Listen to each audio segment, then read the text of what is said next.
오늘 사건의 배경은요, 갈릴리 바다입니다. 갈릴리 바다 한가운데 제자들이 있었고요, 거기서 그 많은 광풍을 만나서 그 광풍에 의해서 일렁이는 그 풍랑과 아주 힘들게 싸우는 그런 싸움의 모습입니다. 배가 곧 자초될 그런 위기에 처해 있는 모습을 우리가 볼 수 있어요. 갈릴리 바다에 그 특징이 있습니다. 남북으로 길이가 한 21km 정도 되고요, 그 다음에 동서로 그 폭이 한 13km 되는 그런 호수라고도 불리기도 하고 또 바다라고도 불리게 하는 그런 곳인데요, 그 특징이 뭐냐면은 낮은 곳에 위치해 있어요. 그러니까는 해수면보다 더 낮죠. 보통 해저라고 하죠. 그런 경우를요, 해저 한 212m 정도, 이 정도의 위치에 있는 독특한 바다요 호수죠. 그래서 위에서 보면은 움푹 이렇게 패여 있는 거죠. 그 동쪽으로 이렇게 1000m가 넘는 그런 절벽에 둘러싸여 있다고 해요.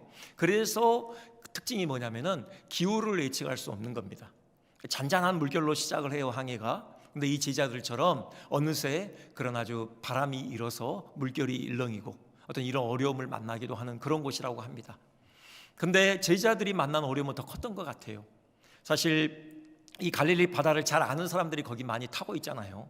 베드로, 야고보, 요한, 안드레, 이런 사람은 갈릴리 바다에서 그 어부를 어부로 삼던 사람들입니다. 누구보다도 갈릴리 바다를 잘 알고 있던 사람들이죠.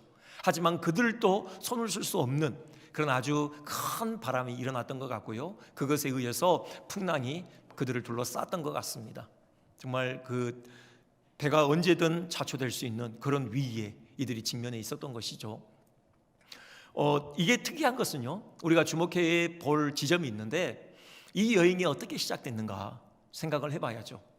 물론 이 배에 지금 예수님께서 계시지는 않아요. 그렇죠? 하지만 그럼에도 불구하고 예수님의 의지와 상관없이 이들이 독단적으로 시작했던 그런 여행은 아닙니다. 여러분들이 잘 알고 계시겠지만요, 예수님께서 명하셨어요. 빨리 배를 타라. 그리고 갈릴리 바다 건너편 가버나움을 향하여서 노를 저어 가라. 예수님께서 명령하셨고 그 명령에 순종해서 지금 가던 그 항해길이었습니다. 그럼에도 불구하고 이들이 광풍을 만났던 것이죠. 예수님께서 처음에 너희들 지금 갈릴리 바다 건너편으로 가라라고 하실 때 그들 앞에 이 광풍이 막아설 거라, 예수님께서 그걸 모르셨을까요? 그건 아니겠죠. 예수님은 바람을 주관하시는 분이시잖아요. 예수님께서 허락하셨기 때문에 광풍이 이들을 막아설 수 있었던 것이죠. 어떻게 보면요, 예수님께서 지금 이 제자들을 풍랑 가운데로 밀어 넣으셨다, 그렇게 말해도 틀림이 없어요. 그렇죠? 예수님 다 알고 계셨고 지금 이 풍랑 가운데 죽을 위기를 겪도록 예수님께서 허락하셨던 것입니다. 그렇다면 우리의 질문은 이것이죠. 왜 허락하셨는가 하는 것입니다. 왜 그렇게 광풍이 막아서서 이들이 죽을 위기를 겪을 줄 알면서도 불구하고 왜 제자들로 하여금 가라고 명하셨을까요? 이것이 오늘 우리가 던져야 될 질문이죠. 그리고요, 우리의 삶에서 자주 우리 안에서 일어나는 질문이기도 합니다. 원치 않는 어려움을 당할 때가 많이 있잖아요. 우리 힘으로 어찌해 볼 수 없는, 손을 쓸 수 없는 그런 큰 어려움을 당할 때도 있습니다. 그때 우리에게 드는 질문이 이거죠. 하나님이 선하신 분 아닙니까? 우리를 사랑하시는 우리 아버지시죠. 그럼에도 불구하고 왜 우리로 하여금 이런 어려움 가운데 놓아두십니까? 왜 이 어려움이 닥치지 않도록 우리를 막아주시지 않으셨습니까? 라는 이런 질문들을 우리가 하잖아요. 이 질문에 답을 해야 되겠죠, 오늘 본문을 통해서요. 그런데 먼저 말씀드릴 것은 사실 쉽지 않다는 것, 그 말씀을 먼저 드리고 싶습니다. 해석도 쉽지 않고요, 또 한 가지는 누군가가 제게 와서 정말 그런 어려움을 토로하면서 왜 이런 어려움이 당했을까요? 물으실 때 저는 답변을 먼저 하기보다는 그분의 아픔에 공감하고 싶습니다. 사실 그게 먼저죠. 우리 중에 정말 남모를 그런 아픔으로 인하여서 가슴에 피멍이 든 분들이 있을 수 있어요. 그냥 작은 어려움이 아니라 정말 그 피눈물을 흘려야만 하는, 그리고 가슴에 피멍이 들 만한 그런 어려움으로 고통하는 분이 계실 수 있어요. 그런 분들 앞에서 이것 때문입니다라고 정답을 제시하는 것, 정말 두려운 일이죠. 어려운 일입니다. 먼저 공감하는 것이 먼저겠죠. 여러분, 그걸 전제하고요. 하지만 그럼에도 불구하고 오늘 말씀을 통해서 우리가 한 번 더 생각해 봅시다. 왜 예수님께서 제자들에게 풍랑을 만나게 하셨는지 한번 생각을 해보겠습니다. 오늘은 돼지가 2개뿐입니다. 여러분, 첫 번째 돼지가 길더라도 긴장하지 마십시오. 먼저는요, 이거죠. 고난 없이는 영광 없다. 이 하나님 나라의 원리를 제자들에게 분명하게 새겨주시기 위한 그런 목적이 있었던 것 같습니다. 처음에 제자들이 갈릴리 바다에 들어섰을 때, 그러니까 그 배에 몸을 실었을 때요, 정말 그 낭만적인 어떤 광경이 펼쳐졌을 것 같아요. 여러분 그렇잖아요. 지금이 6월절 시즌입니다. 그러니까 유대력으로 정월 대보름이에요. 1월 14일, 15일 2어간입니다. 그러니까는 하늘에 보름달이 떠 있었을 거라고요. 달빛이 조야하게 갈릴리 바다를 비추고 있었을 것입니다. 노를 저을 때마다 그 바다 물결이 하얗게 부서지잖아요. 그 조야한 달빛에 반사되어지는 그 물결, 정말 그 은빛깔이 너무도 고와 보였을 것입니다. 참 운치가 있고 낭만적이었겠죠. 근데 이들의 마음에 행복을 가져다주는, 이들의 마음을 행복으로 붉게 물들게 하는 더 중요한 요소가 있었습니다. 그것은요, 배에 몸을 싣기 전에 그들 앞에 펼쳐졌던 그 광경이에요. 여러분이 잘 아시듯이 오병이어 기적이 있었죠. 보리떡 5개, 물고기 2마리로 10,000명이 넘는 사람들이 풍성히 먹는 식탁을 공급하셨습니다. 그 이적 자체도 위대한 기적이죠. 근데요, 거기에 대한 사람들의 반응이 이 제자들의 마음을 들뜨게 만들었던 것입니다. 여러분 14절 한번 보시겠습니까? 14절에 사람들의 반응이 나오는데요, 우리 한번 같이 봉독해 보겠습니다. 자, 시작. 그 사람들이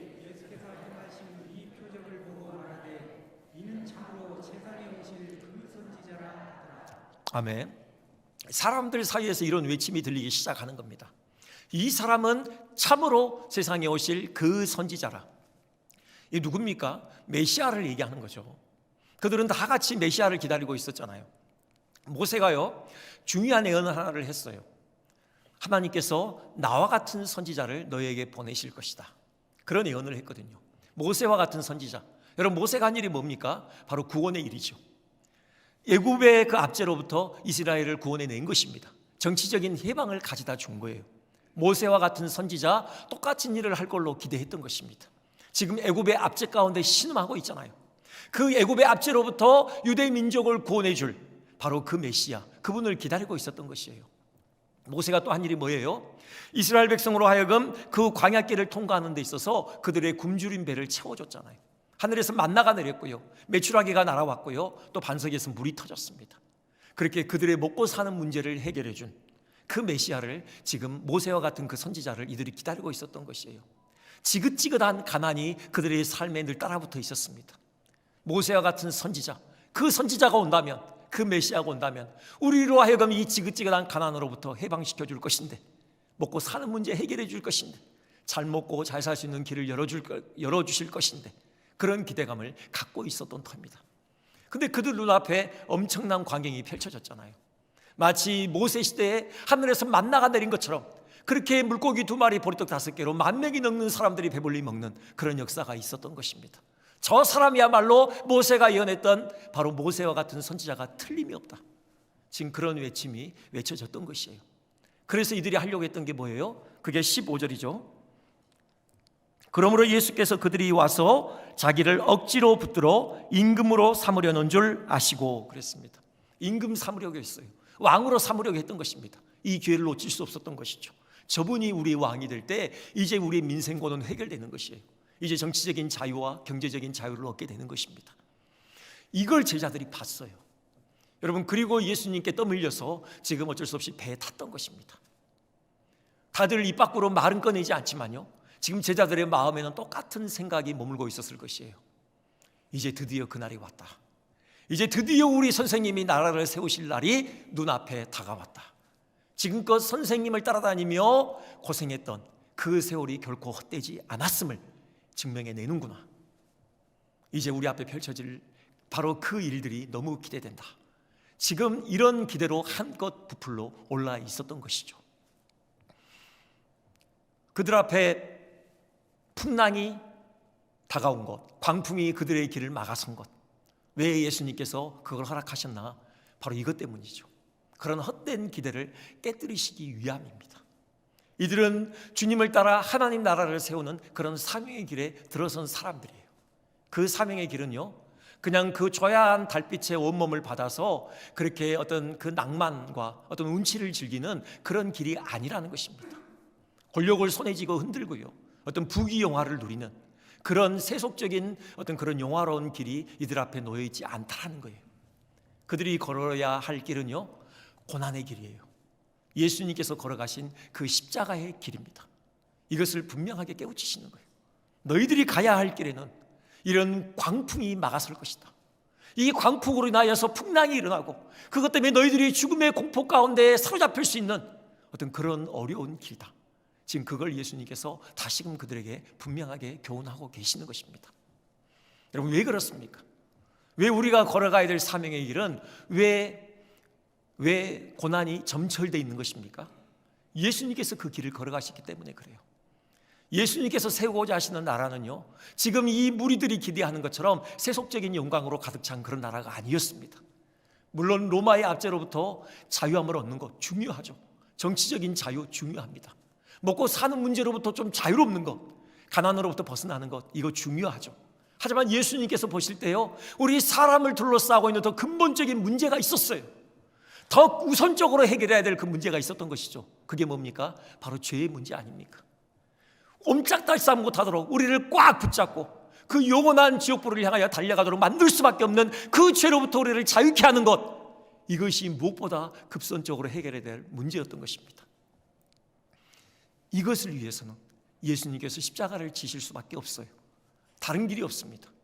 그분이 우리의 죄값을 대신 십자가에서 치르시기 위하여 피 흘리셔서 죽는 것, 이거 외에는 다른 길이 없는 거예요. 그렇게 십자가를 지심으로 하나님 나라를 세우셨습니다. 제자들에게 맡겨진 사명, 또 우리에게 맡겨진 사명은요, 주님이 그 피값으로 세우신 그 하나님 나라, 그것을 확장시켜가는 일인 것이죠. 여러분, 그 하나님 나라의 확장도요, 십자가의 길 외에 다른 길이 없는 겁니다. 고난의 방식, 섬김의 방식, 희생의 방식, 그 외에 다른 방식으로 하나님 나라가 세워지지 않아요. 지금 예수님께서 제자들에게 그걸 가르치시는 겁니다.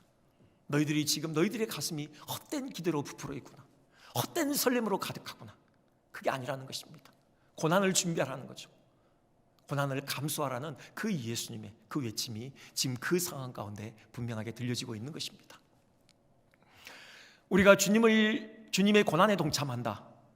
여러분, 많은 것들이 있겠지만 그 중에 한 가지를 주님께서 우리에게 모범으로 지금 여기서 보여주고 계셔요. 그게 뭐냐? 바로 기도입니다. 여러분, 15절 뒷부분에 보면 이렇게 돼 있죠. 자기를 억지로 붙들어 임금으로 삼으려는 줄 아시고 다시 혼자 산으로 떠나가시니라 그랬습니다. 마태복음, 마가복음 이 병행 구절을 보면요, 예수님께서 왜 산으로 가셨는가? 기도하기 위해서라고 그렇게 분명하게 기록되어져 있습니다. 예수님 기도하러 올라가셨어요. 우리가 그리스도의 고난에 동참한다. 여러분, 주님께서 기도하셨듯이 우리도 기도의 자리에 앉는 것입니다. 우리가 기도의 무릎을 꿇는 것이에요. 예수님이 뭘 위해서 기도하셨을까요? 당연히 사명을 새로이 하시는 거겠죠. 그 사람들의 박수갈채, 그 환호 소리를 뒤로 하고 산에 올라가셔서 기도하기 위해서 무릎을 꿇으셨어요. 그건요, 당신에게 놓여진 그 사명의 길이 무엇인지 다시금 확인하는 그런 과정을 거치시는 것입니다. 바로 십자가의 길이죠. 십자가 지지 않고는 하나님 나라를 세울 수 없다라는 그 하나님 아버지의 음성을 그가 다시금 듣는 그 순간입니다. 자기 자신을 쳐서 복종시키시는 그 순간인 것이죠. 예수님께서 그렇게 하셔야 됐다면 우리는 더더욱 기도의 자리에 우리는 앉아야 되는 것이죠. 우리는 더더욱 주님 앞에 무릎을 꿇어야 됩니다. 우리 자신을 쳐서 복종시키고요, 우리는 늘 사명을 새로이 하는 그런 과정이 우리의 삶에 늘 있어야 하는 것입니다. 그 19세기 러시아의 피아니스트인 그 번스타인, 루빈스타인이라는 그 사람이 있는데요, 그 사람이 그런 얘기를 했습니다. 내가 하루 피아노 치는 연습을 하지 않으면 내 손이 무뎌짐을 내가 안다. 그랬고요, 내가 이틀 동안 연습을 하지 않으면 나와 함께 사는 내 가족이 안다.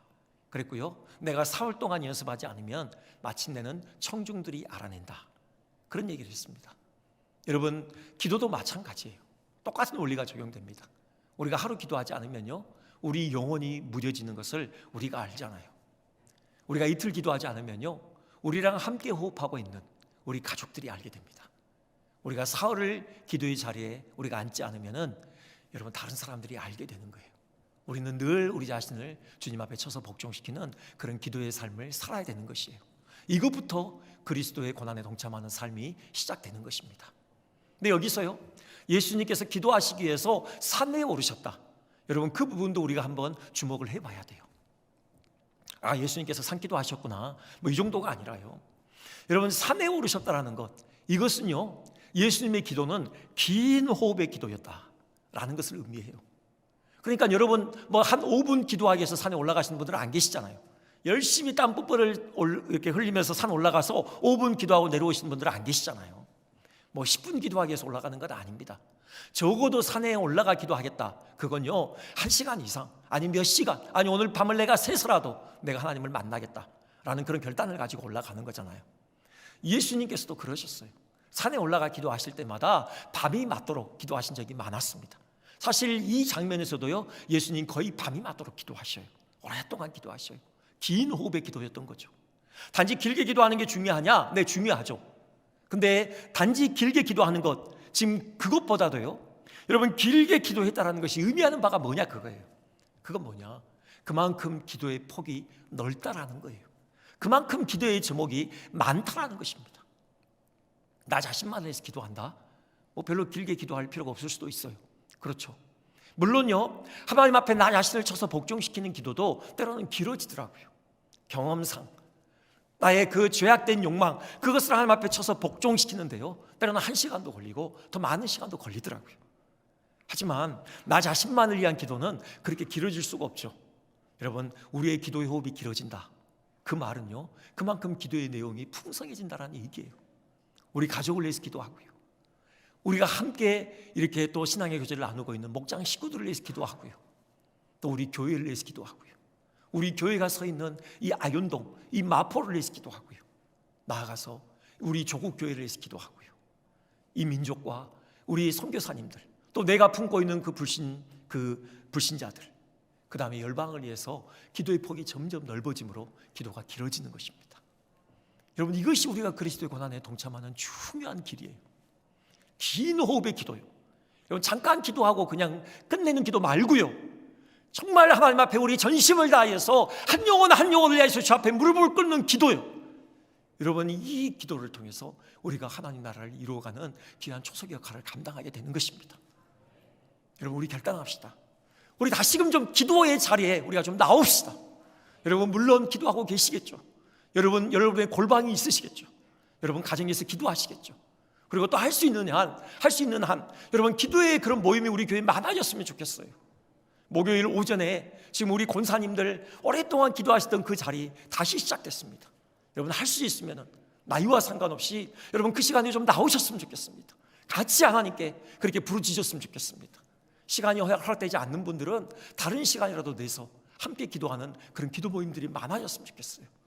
그리스도의 고난에 동참함으로 하나님 나라를 이루어가는 그 영광의 길, 우리가 함께 걸어갔으면 좋겠습니다. 두 번째 생각할 것은요, 왜 주님께서 제자들로 하여금 풍랑을 만나도록 허락하셨나? 그건 당연히 하나님께서 은혜를 주시기 위해서이죠. 주님을 더 깊이 만나는 그런 은혜의 계기를 마련하시기 위해서입니다. 물론 제자들 오병이어 기적 경험했습니다. 죄송합니다. 물 좀 마시겠습니다. 뭐 그 오병이어의 기적을 통해서요, 주님께서 땅을 주관하시는 분이심을 그들이 분명하게 깨닫게 되어졌죠. 근데 그걸로 끝나서는 안 되죠. 더 깊이 주님을 알아가야 되고 주님을 경험해 가야 되는 것이에요. 이들이 풍랑 가운데 경험한 주님은 어떤 분이십니까? 바다 위를 걸으시는 분이시죠. 사실요, 그 전까지는 예수님께서 바다 위를 걸어다니는 모습을 본 적도 없고, 또 예수님께서 바다 위를 걸으실 수 있는 분이라고는 생각을 못했던 것 같아요. 왜냐? 여러분, 그 검은 실루엣이, 지금 사람의 실루엣이 그들을 향하여 지금 다가오고 있잖아요. 바다 위를 걸어서요. 그때 제자들의 반응이 뭐였습니까? 저분이 예수님일 거야. 아무도 그런 생각 못해요. 심지어는 지금 저가 사람일까라는 생각을 못해요. 유령이라고 생각했어요. 유령이다! 그렇게 소리쳐 외치고 두려워 떨었던 것입니다. 이 상황을 맞이해서 바다 위를 걸으시는 예수님을 그들이 경험하게 된 거예요. 예수님께서 배에 타셨죠? 그렇게 힘을 하시던 광풍이 바로 쥐죽은 듯 조용해진 것입니다. 바람을 주관하시는 분이심을 그들이 알게 된 거예요. 곧 땅만 주관하시는 것이 아니라요, 하늘을 주관하시고 또 바다를 주관하시는 분이 예수님이심을 그들이 분명하게 목도하게 된 거예요. 단지 귀로만 들어도 되죠. 하지만 여러분, 귀로만 듣는 것은 좀 감이 멀잖아요. 실감이 안 나잖아요. 정말 죽을 그런 공포에 쌓여서 그런 유혹 가운데 그들을 건져내시는 그 예수님을 그들이 목도할 때 그들은 훨씬 더 실감나게 예수님이 누구신지를 그들은 경험하게 됐을 거라는 거예요. 이 장면 끝에 이들의 반응이 나오는데요, 마태복음 14장에 있습니다. 33절이죠. 한번 보여주시겠습니까? 이들이 어떻게 예수님께 반응하는지요. 배에 있는 사람들이 예수께 절하며 이르되 진실로 하나님의 아들이로소이다 하더라. 여러분, 예수님이 하나님의 아들이심을 그들이 깨닫게 된 것입니다. 그들이 진정 어린 고백을 토해내고요, 예수님 앞에서 엎드려 경배하게 된 것이에요. 여러분, 이렇게 예수님을 깊이 알게 되는 은혜의 계기가 이 풍랑 속에서 찾아온 것이에요. 더 중요한 깨달음이 있어요. 예수님께 대한요. 그게 뭐냐? 예수님의 사랑이죠. 그들을 예수님께서 어떻게 사랑하시는지 그 예수님의 진한 사랑을 그들이 체감하게 되어져요. 여러분 생각해 보세요. 예수님께서 지금 이들을 찾아온 것은, 지금 바다 위를 걸어서 그 풍랑을 뚫고 지금 이들을 찾아온 것은 그들을 구원하시기 위함이잖아요. 그들을 살려내시기 위함이죠. 그 시간이 언제죠? 마가복음에 보면요, 밤 사경이라고 돼 있어요. 밤 사경은요, 새벽 3시부터 새벽 6시 사이를 얘기합니다. 아주 늦은 시간이에요. 그때까지 예수님 뭘 하셨어요? 산에서 기도하신 거예요. 오랜 시간 기도하셨던 거예요. 그리고 자리를 털고 이제 일어나시는데 그냥 그 잠자리에 드시는 게 아니라고요. 그 피곤한 몸을 이끌고 어디를 가셔요? 지금 바다로 나가신다고요. 바다를 걸어서요, 그 풍랑을 뚫고 지금 제자들에게 가셨다고요. 왜요? 그들을 건져내셔야 되잖아요. 그들을 살리시기 위해서요. 여러분, 제자들은 분명하게 깨달았을 것이에요. 예수님이 이토록 우리를 사랑하시는구나. 언제든 필요할 때면은 예수님은 시간을 아랑곳하지 않고 주저하지 않고 바로 우리를 찾아오셔서 우리를 건져내 주시는 사랑의 주님이시구나. 그 예수님의 사랑을 이들은 절절하게 깨달았을 거라고요. 이거죠. 여러분, 고난 가운데 우리는 하나님을 더 깊이 경험하게 되는 것입니다. 여러분, 왜 고난의 현장이 하나님을 경험하는 현장이 됩니까? 우리가 우리 자신을 의지하는 것을 포기하게 되잖아요.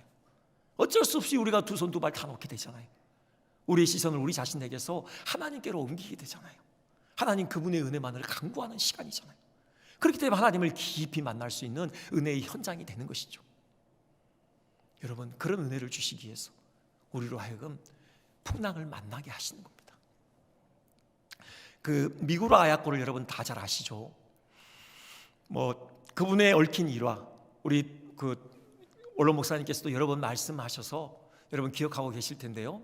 그 자파점이라 잘 알고 계시죠?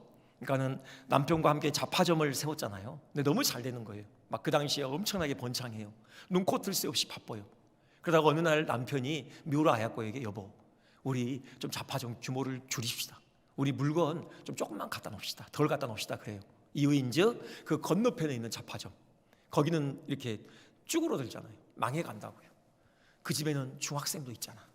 그 집의 형편이 어려워서는 안 되잖아. 그래서 물건을 줄이기 시작하죠. 그러면서 이제 시간이 난 거죠. 그래서 글을 본격적으로 쓰기 시작해요. 마침 신문사에서 그 온고료가 1,000,000엔을 걸고요, 장편 소설을 응모하죠. 거기에 소설을 응모해서 최우수작으로 뽑혀요. 그게 바로 빙점 아닙니까? 여러분, 그래서 이제 본격적으로 정말 일본만이 아니라 정말 전 세계적으로 사랑받는 그런 작가의 길을 걷게 됐는데요. 여기까지 우리가 잘 알고 있는 일화죠. 근데 미우라 아야코 하면요, 우리가 반드시 잊지 말아야 될 또 일화가 있어요. 여러분, 그는 늘 병에 시달렸어요. 미우라 아야코는 한 날도 질병과 상관없는 날이 없었어요. 늘 질병이 늘 가까이 했던 그런 인생이었습니다. 결핵성 척추 후만증, 저는 그 병명이 그게 뭘 의미하는지 모르지만 아무튼 결핵에 걸렸고요. 그 다음에 오랜 시간을 누워서 있어야만 하는 그런 시간도 있었습니다.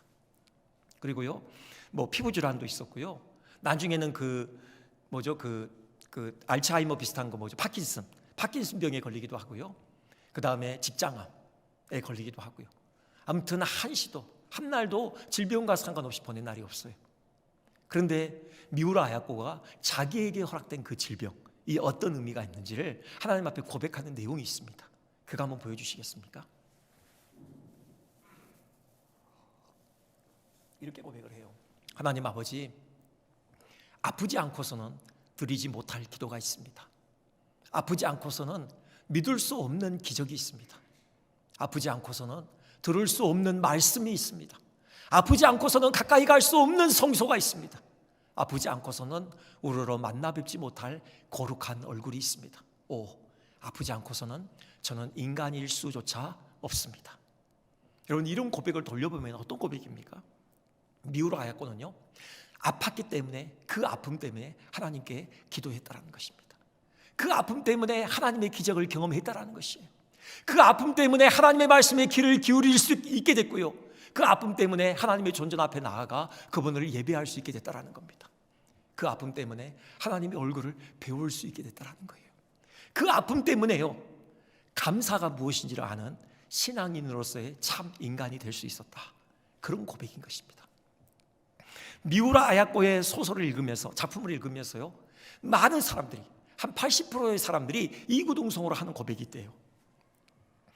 아야코의 작품을 읽을 때면 저도 모르게 제가 살아계신 하나님을 만나게 됩니다.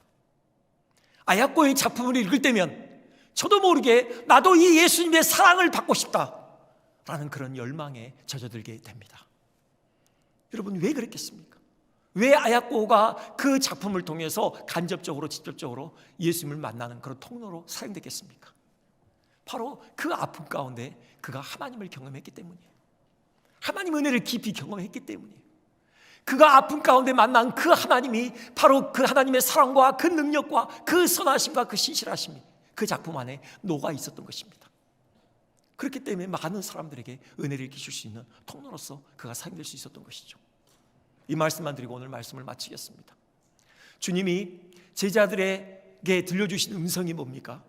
얼마나 큰 소리로 외치셨을까요? 여러분, 지금 광풍이 휘몰아치고 있잖아요. 지금 이렇게 파도가 일렁이고 있습니다. 거기서 제자들의 귓전을 때리는 음성이 있어요. 내니 두려워하지 말라. 얼마나 크게 외치셨을까요? 내니 두려워하지 말라, 그렇게 말씀하셨겠죠. 여러분, 이때의 내니, 나다거든요. 이거는 한마디로 하나님이라는 거예요. 하나님, 구약의 하나님 여호와, 그 뜻이 뭡니까? 나다요, 나다. 나는 나다. 지금 예수님께서 그렇게 말씀하신 거예요. 나다, 하나님이다. 지금 너희 곁에 하나님이 있어. 천지를 지으시고 천지를 다스리시는 하나님께서 네 곁에 서 있단 말이야. 애굽의 바로의 그 복종으로부터 이스라엘을 건져내고 그들과 언약을 맺으신 그 언약의 하나님이 지금 너희 곁에 서 있는 거야. 너희가 무엇을 두려워할 거냐? 너희들이 아무것도 두려워할 필요가 없단다. 주님께서 지금 그런 음성을 들려주고 계신 거예요. 우리 이 주님의 음성에 귀를 기울였으면 좋겠습니다. 나니 두려워하지 마라. 우리 이 주님의 음성 붙들고요, 우리 앞에 당한 이 믿음의 경주를 오늘 또 힘있게 경주했으면 좋겠습니다. 우리를 통해서 하나님께서 영광을 받으시고 또 많은 사람들이 함께 하나님의 영광을 주목해보는 은혜의 통로로서의 삶을 우리 모두 힘있게 살아가기를 주님의 이름으로 축원드립니다.